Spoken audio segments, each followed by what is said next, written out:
जय माता दी सभी को। उम्मीद है आप सभी बहुत अच्छे होंगे। बहुत से लोग नास्तिक होते हैं, लेकिन फिर उनके साथ ऐसा कुछ होता है कि भगवान में विश्वास करने लग जाते हैं। आज की हमारी कहानी भी यही संदेश देती है। भोलानाथ शहर की एक छोटी सी गली में रहता था। वह मेडिकल दुकान चलाता था। सारी दवाइयों की उसे अच्छी जानकारी थी। पूरी दुकान खुद संभालता था, इसलिए कौन सी दवा कहाँ रखी है उसे अच्छी तरह पता था। वह पूरी ईमानदारी से अपना काम करता था। ग्राहकों को सही दवा सही दाम पर देता था। सब कुछ अच्छा होने के बाद भी भोलानाथ नास्तिक था। भगवान में उसका ज़रा भी विश्वास नहीं था। वह पूरा दिन दुकान पर काम करता और शाम को परिवार तथा दोस्तों के साथ समय गुजारता। उसे ताश खेलने का शौक था। जब भी टाइम मिलता दोस्तों के साथ ताश खेलने बैठ जाता था। एक दिन वह दुकान पर था, तभी कुछ दोस्त आए। तभी भारी बारिश भी शुरू हो गई। रात हो गई थी, लेकिन सभी बारिश थमने का इंतज़ार कर रहे थे। बिजली भी चली गई थी। बैठे बैठे क्या करें, सोचा मोमबत्ती की रोशनी में ताश ही खेल लेते हैं। सारे दोस्त दुकान में ताश खेलने बैठ गए। सभी ताश में मग्न थे। तभी एक लड़का दौड़ा दौड़ा आया। वह पूरी तरह भीग चुका था। उसने जेब से दवा की एक पर्ची निकाली और भोलानाथ से दवाई मांगी। भोलानाथ खेल में इतना मग्न था, उसने पहली बार में तो ध्यान ही नहीं दिया। तभी लड़के ने जोर से आवाज़ देते हुए कहा, मेरी माँ बहुत बीमार है, सारी दवा दुकानें बंद हो गई हैं। एक आपकी ही दुकान खुली है, आप दवा देंगे तो मेरी माँ ठीक हो जाएंगी।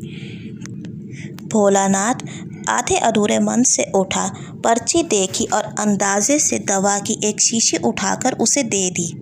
पैसे काटकर लड़के को लौटा दिए। लड़का भागते हुए चला गया। तभी बारिश थम गई।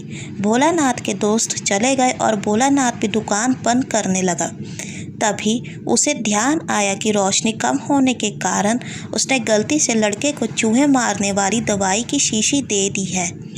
भोलानाथ के हाथ पांव फूल गए। उसका दिल जोर जोर से धड़कने लगा। उसकी 10 साल की नेकी पर मानो जैसे ग्रहण लग गया।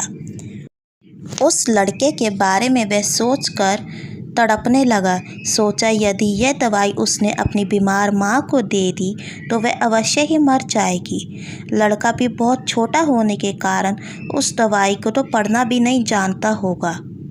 एक पल वह अपनी इस भूल को कोसने लगा और ताश खेलने की अपनी आदत को छोड़ने का निश्चय कर लिया। पर यह बात तो बाद की थी। अब क्या किया जाए? उस लड़के का पता ठिकाना भी तो वह नहीं जानता। कैसे उस बीमार माँ को बचाया जाए? सच कितना विश्वास था उस लड़के की आंखों में।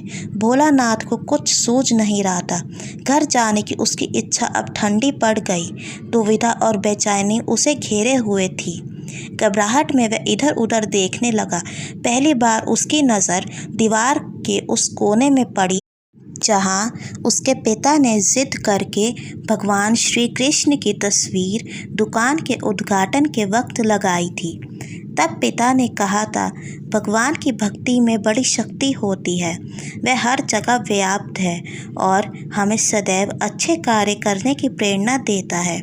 भोलानाथ को ये सारी बातें याद आने लगी। आज उसने इस अद्भुत शक्ति को आजमाना चाहा। उसने कई बार अपने पिता को भगवान की तस्वीर के सामने हाथ जोड़कर आंखें बंद करते हुए पूजते देखा था।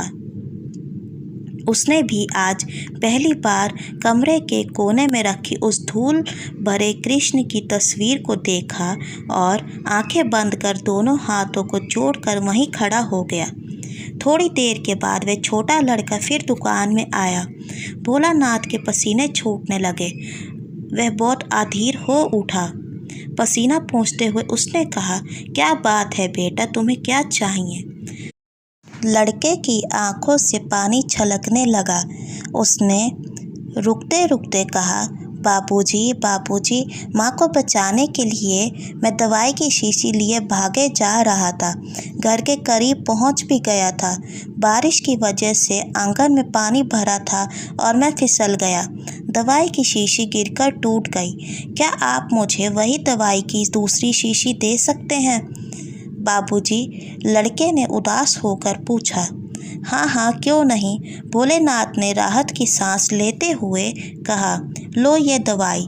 पर उस लड़के ने दवाई की शीशी लेते हुए कहा, मेरे पास पैसे तो नहीं हैं। उस लड़के ने हिचकिचाते हुए कहा। भोलानाथ को उस पर दया आई और कहा, कोई बात नहीं, तुम ये दवाई ले जाओ और अपनी माँ को बचाओ। जाओ जल्दी करो और हाँ, अब की बार ज़रा संभाल के जाना। लड़का अच्छा बाबूजी कहता हुआ खुशी से चल पड़ा। अब भोलानाथ की जान में जान आई। भगवान को धन्यवाद देता हुआ अपने हाथों से उस धूल भरे तस्वीर को लेकर अपनी धोती से पोंछने लगा और अपने सीने से लगाकर रोने लगा। अगर आपको हमारी आज की कहानी पसंद आई हो तो प्लीज़ वीडियो को लाइक, शेयर और चैनल को सब्सक्राइब ज़रूर कर दीजिएगा। Thanks for watching. Have a nice day.